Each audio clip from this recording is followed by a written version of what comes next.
ইতিমধ্যে আপনাদের মধ্যে বহু চাষি ভাই যারা আমন ধানের বীজতলা তৈরি করে ফেলেছেন। অনেকে বীজ ফেলে দিয়েছেন, অনেকে বীজ ফেলেননি, অনেকে বীজ ভিজিয়ে রেখেছেন, অনেকের বীজ কিন্তু বর্তমানে আজকে এখন হয়তো অঙ্কুরোদ্গম হয়ে রয়েছে এবং হয়তো বিকালের দিকে বা কাল সকালে আপনারা বীজটা ফেলবেন। তো এই পরিস্থিতিতে দাঁড়িয়ে আমরা চাষি ভাইরা যারা নতুন রয়েছি, যারা আমরা এই বিষয়ে আমাদের কোনো অভিজ্ঞতা নেই, তো তারা আমরা কিভাবে বীজের মানে কতক্ষণ বীজ ভেজাবো, কিভাবে অঙ্কুরোদ্গম করব, বীজটা কতটা নেব 1 বিঘা পরিমাণ জমির জন্য, কিভাবে ছড়াবো এবং তারপরে আমরা কি করব। বিষয় হচ্ছে কি না, আমরা বীজটা অঙ্কুরোদ্গম করে হয়তো জমিতে ছড়িয়ে দিলাম, ছিটিয়ে দিলাম, ফেলে দিয়েছি। এরপরে হচ্ছে প্রধান বিষয় যে আমরা জলটা কতক্ষণ পরে কাটবো বা কি মানে কাজ করলে আমাদের বীজটা কম ক্ষতিগ্রস্ত হবে। এখন বর্তমানে দেখছেন নিম্নচাপ জল হচ্ছে, রেগুলার জলে কিন্তু বীজ আমাদের একদিকে করে দিচ্ছে। জলের ঝাপটায় কিন্তু আমাদের অঙ্কুরিত বীজগুলো সেগুলো কিন্তু জমির এক ধারে চলে যাচ্ছে। তো বিভিন্ন সমস্যা রয়েছে, কিভাবে সেগুলো আমরা মোকাবিলা করব এবং কোন কোন সমস্যার কি সমাধান রয়েছে এবং কিভাবে আমরা এই অঙ্কুরোদ্গমটা করব, সমস্ত বিষয়টা অঙ্কুরোদ্গমের সমস্ত বিষয়টা আজকে এই ভিডিওয়ে রাখছি। পাশাপাশি বীজ ফেলার পরে আমরা কি করব সেটা হচ্ছে প্রধান বিষয়। বীজ ফেলার পরে আমরা কতক্ষণ পরে জল কাটবো এবং কতক্ষণ পরে আবার পুনরায় আমরা এখানে জল ভরবো, জল ভর্তি করব এবং কি করব সেটা হচ্ছে আমাদেরকে জানতে হবে। তো যারা নতুন চাষি ভাই রয়েছেন তাদেরকে মানে তাদের জন্যই মেন বিষয়টা, তাদের জন্য ভিডিওটা করছি। কারণ যারা পুরনো চাষি রয়েছেন, যারা দীর্ঘদিন ধরে চাষটাকে গুলিয়ে খেয়েছেন, তাদের তো আর এসব বিষয়ে তাদের দেখার কোনো প্রয়োজনও নেই। তারা আমার চেয়ে বেশি জানেন, আমি তো দুদিনের ছেলে, আমার চেয়ে তারা বেশি জানেন। কিন্তু আমি যেটুকু শিখেছি আপনাদের কাছে রাখার চেষ্টা করছি। নতুন যদি কিছু হয় সেটাকে অ্যাপ্লাই করবেন, পুরনো যদি দেখেন যে হ্যাঁ একই জিনিস, তাহলে অবশ্যই ভিডিওটা এখান থেকে ছেড়ে যেতে পারেন। না হলে কমপ্লিট দেখবেন, ভালো লাগলে অবশ্যই চাষি বন্ধুদের মধ্যে শেয়ার করবেন আপনাদের জন্যই ভিডিও, এবং যদি ভালো লাগে তাহলে অবশ্যই কিন্তু লাইক করবেন। আসুন ভিডিওটা শুরু করে আপনাদেরকে কিভাবে কি অঙ্কুরোদ্গম করবেন, কতটা বীজ নেবেন এগুলো একটু জানিয়ে দিই। তারপরে বীজটা ফেলার পর আপনারা কি করবেন এখানে বীজতলার মধ্যে সেটা জানাবো। সবার প্রথমে যে কথাটা সেটা হচ্ছে আমরা কতটা পরিমাণ বীজ নেব, বীজ আমরা কতটা পরিমাণ নেব। তো দেখুন আমার এখানে নর্মালি আমার এখানে কিন্তু পানের যমুনা অথবা লাল স্বর্ণ MTU 7029-এর চাষ হয় নর্মালি। তো সেই বীজটা আমরা এখানে কতটা পরিমাণ ব্যবহার করি না, প্রতি 40 শতক বিঘা, আমার এখানে 40 শতকে বিঘা বলে রাখি, আমার এখানে 40 শতকে সমস্ত বিষয়টা কিন্তু আমি সেই হিসেবেই বলছি। 40 শতকের বিঘায় 1 বিঘা পরিমাণ জমিতে 5 কেজি বীজ নেওয়া হয়। 5 কেজি বীজ, সেটা হাইব্রিড বীজ হতে পারে, সেটা কিন্তু আপনার রিসার্চ ভ্যারাইটি হতে পারে বা বাড়ির বীজ হতে পারে। যদি বাড়ির বীজ হয় সেক্ষেত্রে আপনি আরও 1 কেজি বেশি নিতে পারেন, কারণ বাড়ির বীজে কিন্তু অঙ্কুরোদ্গমের যে হার সেটা হয়তো 80 ভাগ হতে পারে, 20 ভাগ বীজ হয়তো অঙ্কুরোদ্গম হলো না। তো সেই বিষয়ে যদি আপনার সন্দেহ থাকে আপনি 5 কেজির জায়গায় 6 কেজি বীজ নেবেন। তো এই 1 বিঘা পরিমাণ জমিতে বীজের পরিমাণটা নিয়ে অনেকের কিন্তু অনেক রকম মতামত আছে। কেউ বলে 2.5 কেজি বীজ লাগে, কেউ বলে 2 কেজি লাগে, কেউ বলে 4 কেজি লাগে, কারোর আবার মতে কিন্তু 6 কেজি লাগে।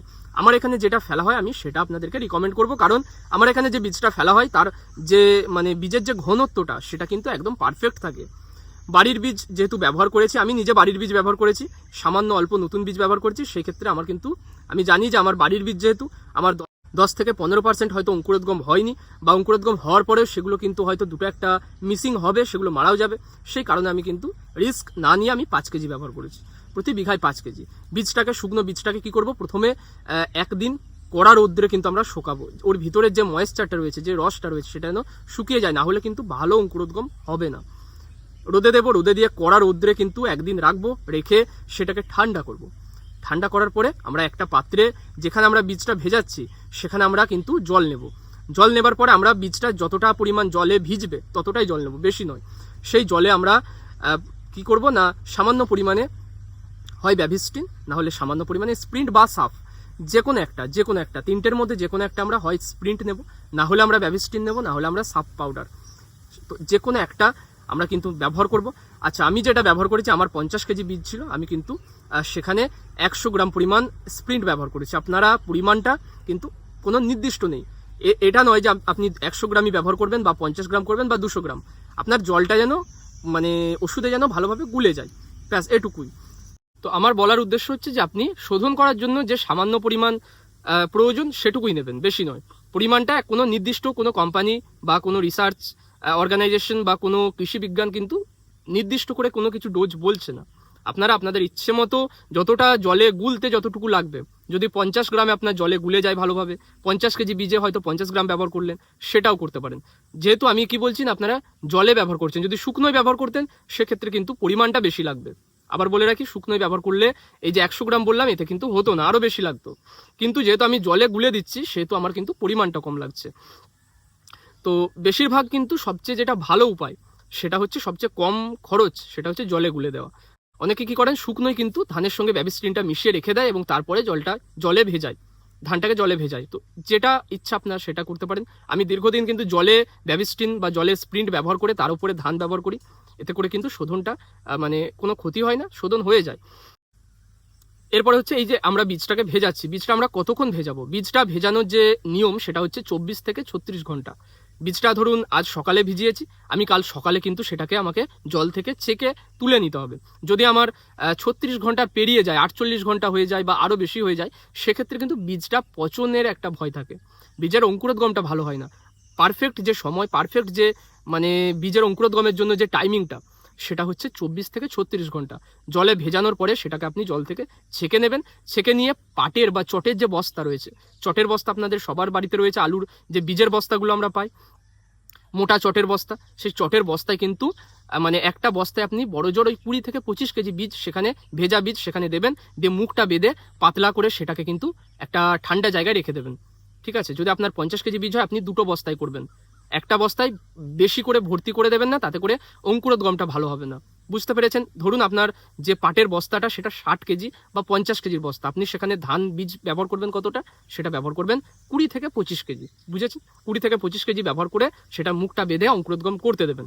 তো দেখুন, এখন যদি আপনি এখন ছেঁকে দেন বীজটা, এখন যদি আপনি অঙ্কুরোদ্গম করতে দিচ্ছেন, এখন থেকে নিয়ে আপনার 24 ঘন্টার মধ্যে কিন্তু 100% অঙ্কুরোদ্গম হয়ে যাবে। অঙ্কুরোদ্গম হয়ে যাবে এবং অঙ্কুরিত বীজটা আপনি সবসময় চেষ্টা করবেন যে যখন বীজের অঙ্কুরোদ্গমটা ঠিক বেরোচ্ছে, সেই মুহূর্তে বীজটা ফেলে দেওয়ার। বেশি লম্বা ওই সুতোর মতো অঙ্কুরোদ্গম যদি আপনি করে ফেলেন, সুতোর মতো এতটা লম্বা লম্বা, সেক্ষেত্রে কিন্তু বীজটা ছড়াতে সমস্যা হয়, বীজটা জড়িয়ে যায় এবং সেই অঙ্কুরোদ্গমটা কিন্তু অনেকটা নষ্টও হয়। সেহেতু ছোট ছোট যেই মাত্র আপনার মুখটা ফাটবে, হয়তো সামান্য একটু সাদা অংশটা বেরিয়েছে, ওই সময় ছড়িয়ে দিন, সবচেয়ে পারফেক্ট সময়। বীজটা ছড়িয়ে দিবেন। ছড়িয়ে দেওয়ার পরে আমি জমি আপনাকে দেখাচ্ছি। এই হচ্ছে আমার জমি, দেখতে পাচ্ছেন বীজটা ছড়ানো আছে। এই বীজটা ছড়ানো হয়েছে হচ্ছে গত পরশু, আজকে বৃহস্পতিবার, আমি বীজটা ছড়িয়েছি হচ্ছে মঙ্গলবার সকালবেলায়। ঠিক আছে? সকালবেলায় বীজটা ছড়িয়েছি। ছড়ানোর পরে আমি কি করেছি, বীজের জলটা কেটে বের করেছি। কখন? বিকেলবেলায়। বীজের জলটা আমি কিন্তু সকালে বীজ ফেলেছি, বীজ ফেলার পরে জলটাকে আমি কাটিয়েছি হচ্ছে বিকেলবেলায়। এখানে দেখতেই পাচ্ছেন আপনারা, আমি কিন্তু ঘাই কেটেছি এবং ঘাই কেটে আলপথ কেটে আমি জলগুলো সমস্তটা বের করে দিয়েছি। এবং তারপরে এখন যে জলটা দেখতে পাচ্ছেন, এটা কিন্তু মেঘের যে বৃষ্টি হয়েছে, নর্মাল যে আমাদের এখন নিম্নচাপ চলছে, বৃষ্টি হচ্ছে, তো সেই কারণে কিন্তু সামান্য জমিতে এখান ওখান করে জল জমে রয়েছে।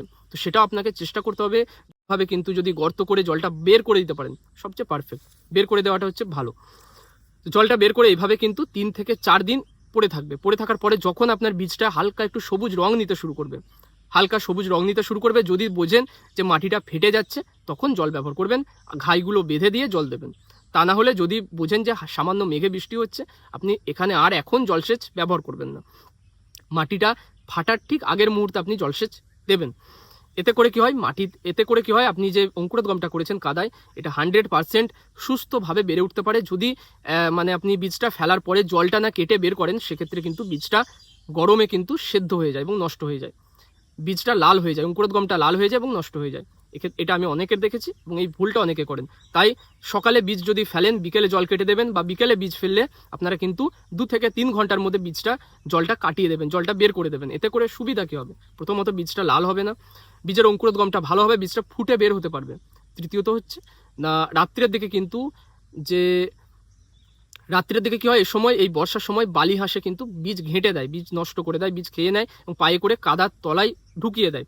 তো একটু আপনাকে কিন্তু রাত্রের দিকে আপনাকে লক্ষ্য রাখতে হবে, যাতে করে বালি হাসে ঘেঁটে না দেয়, বা একটা লণ্ঠন বা একটা আলো জ্বালিয়ে রাখতে হবে, তাতে করে কিন্তু বালি হাঁস আপনার জমিতে ঘাটাঘাটিটা করতে পারবে না।